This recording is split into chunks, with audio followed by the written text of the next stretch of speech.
नमस्कार।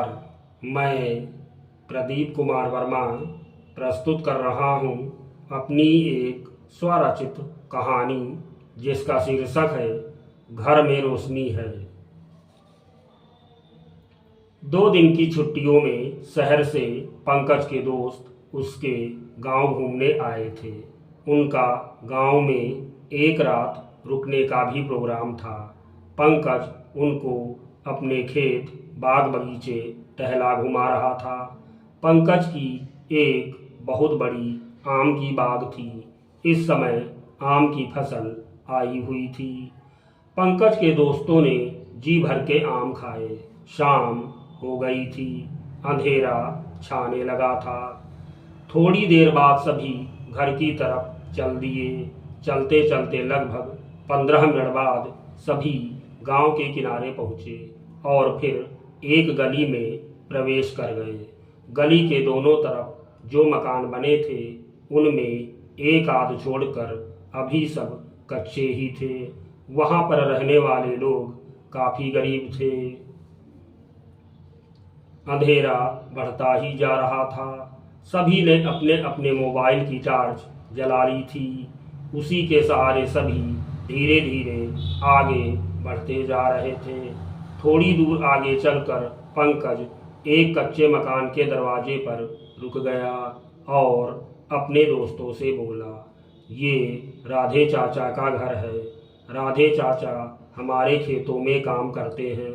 इनसे हमें कहना है कि कल सुबह वो गन्ने के खेत में सिंचाई कर दें। और उसके बाद फिर पंकज राधे चाचा को आवाज देने लगा। अंदर से कोई जवाब नहीं आया। किवाड़ हल्के खुले हुए थे। पंकज ने एक बार फिर राधे चाचा को आवाज लगाई। इस बार भी कोई हलचल नहीं हुई। तो पंकज का दोस्त सौरभ किवाड़ को हल्का और खोलते हुए अंदर शुरुआत में ही, जो कि एक लंबा चौड़ा आंगननुमा था, देख कर बोला, अंदर बड़ा सन्नाटा है। घर में रोशनी भी नहीं है। इतने में ही राधे चाचा पीछे से कहीं से घूम फिर कर वहां आ गए और उन्होंने सौरभ की बात सुन ली। तो वह झट से बोल पड़े, घर में रोशनी है बेटा। और फिर वह पंकज पर एक नज़र डाल रोशनी रोशनी आवाज़ देते हुए अंदर चले गए। थोड़ी ही देर बाद वह अपनी बेटी रोशनी को लेकर बाहर दरवाजे पर आए और पंकज के दोस्तों से उसका परिचय कराते हुए बोले, यह मेरी बेटी रोशनी है। 8वीं में पढ़ रही है। बहुत होशियार है, बहुत मेहनती है। हमें विश्वास है यह एक दिन इस घर परिवार को जरूर रोशन करेगी। पक्का बापू। राधे चाचा की बात समाप्त होते ही हंसते हुए बोल पड़ी रोशनी। तो राधे चाचा ने भी उसके सिर पर प्यार से हाथ फेर दिया। फिर पंकज ने राधे चाचा को आने का कारण बताया और यह भी बताया कि वह 2 बार आपको आवाज़ भी दे चुका था।